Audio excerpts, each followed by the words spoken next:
covering the tri-state. This is 14 Sports. Welcome back, everyone. I'm Bo McFall. The Cardinals and the Dodgers took the field this afternoon just about 14 hours after a classic Game 1, a 13-inning marathon won by St. Louis on a Carlos Beltran walk-off RBI. The 22-year-old phenom Michael Wacha looking to give the Cardinals a 2-0 lead in the NLCS against Don Mattingly's Dodgers. In the bottom of the fifth inning, St. Louis finally breaks a scoreless tie as David Freese scores on a sacrifice fly from John Jay. Then Wacha gets out of a huge bases-loaded jam in the seventh inning. The Cardinal bullpen would take care of the rest, and St. Louis beats the Dodgers 1-0 and holds a 2-0 advantage as the series heads to Los Angeles. Out in Paradise tonight, the North Huskies look to snap their three-game losing streak against Castle. About a minute into the game, Will Randall hits Blake McNutt with a short pass, and McNutt puts the stiff arm on one guy, breaks another tackle, finally comes down 26 yards later. A couple of plays later, Randall decides to take it himself, and he carries it 16 yards down inside the 5-yard line. That will set up the quarterback sneak from Randall for a 7-point Knights lead. Jesse Milliken gets the ball rolling for the Huskies with a hard-fought 11-yard run and the first down. Later in the drive, Austin Payne jukes his way down the sideline for 29 yards, putting North in the red zone. Milliken will finish off the drive, punching it in from a yard out and tying things up. But Castle will take over down the stretch, and the Knights beat North 35-14. Rotate! Rotate! Rotate! It's a familiar face in a new place here at Henderson County, where Tony Lewis takes over as head coach after his time with the Wrights Panthers. Coach Lewis says the transition is going very smoothly. It's been a good summer. The kids have been working hard. You know, they're adapting to what we're trying to get accomplished here.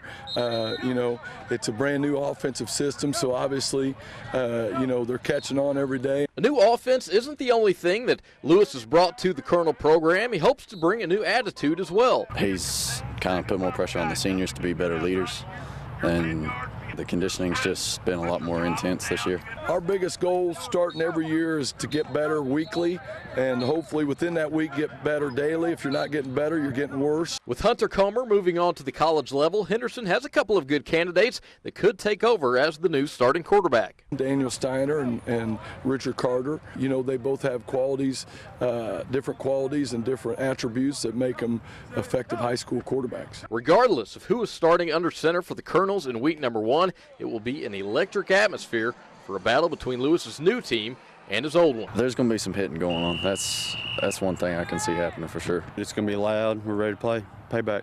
That matchup at the Bowl between the Colonels and the Panthers will take place on August 23rd. Reporting from Henderson County High School, Bo McFall, 14 Sports. So the Wildcats walk away from Lucas Oil Stadium with an impressive 62-point victory over their rival Vincennes Lincoln, and have a little bit of incentive to get back to this spot in November. You know, it's such a good experience because this is where we want to end up at the end of the year, and to get that chance, you know, there's just not many teams in the state of Indiana get a chance to come here and play. We just got to keep trying to improve our team, and sometimes when you win, you know, it's a little tougher to get their attention, but you know, we're going to work very hard to try to improve this team. This victory over the Alices should provide plenty of momentum as the Wildcats head into the rest of the season. Reporting from Lucas Oil Stadium in Indianapolis, Bo McFall, 14 Sports. A lot of fun and games today for the most part on the day of the Pro-Am, but the real action will start tomorrow with the first of 4 rounds of the United Leasing Championship.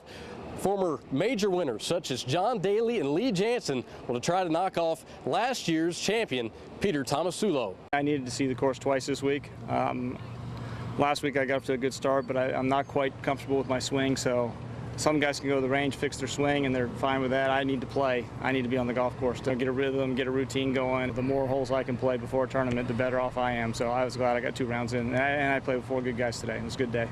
Oh, I played horrible, but, you know, luckily it's a Pro-Am. More just trying to get to know the golf course a little bit, what to hit off the tees, and but like I said, it's a tough track. You can't play from the rough here, that's for sure. Weather permitting, the first groups are set to tee off at about 6:40 tomorrow morning, with John Daly going at about 8 o'clock and Lee Jansen just after 12 o'clock. Reporting from Victoria National, Bo McFall, 14 News.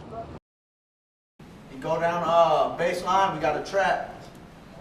Everybody got to remember the opposite, the 4 or the 5, they got to rotate up.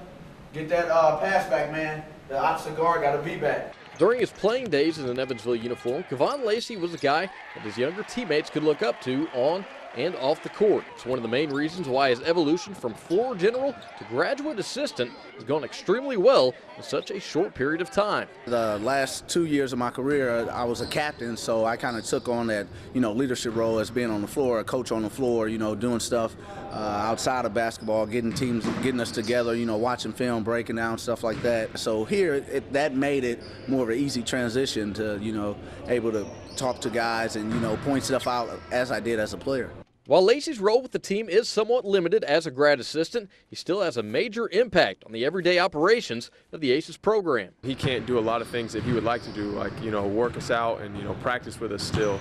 But he does a lot of stuff with film. I know he talks to, he gets our training table set up, where we eat every night. But like I can look at tapes and write down tendencies and things like that, and run it past coach, give coach ideas.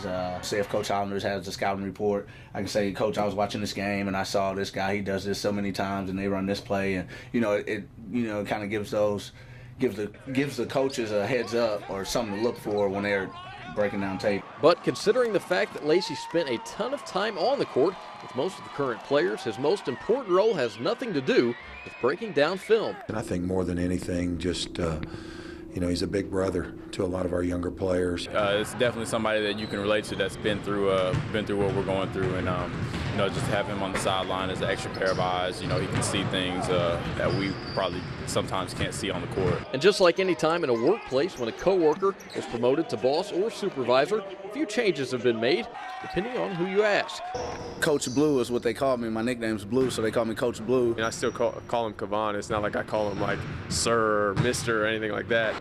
So I still think we have that agreement there between, we can joke around, but, it's times where it comes to be serious and we have to get down and get work done and, give them tips and stuff about games and everything like that. But they respond well. Reporting with the Aces, Bo McFall, 14 Sports.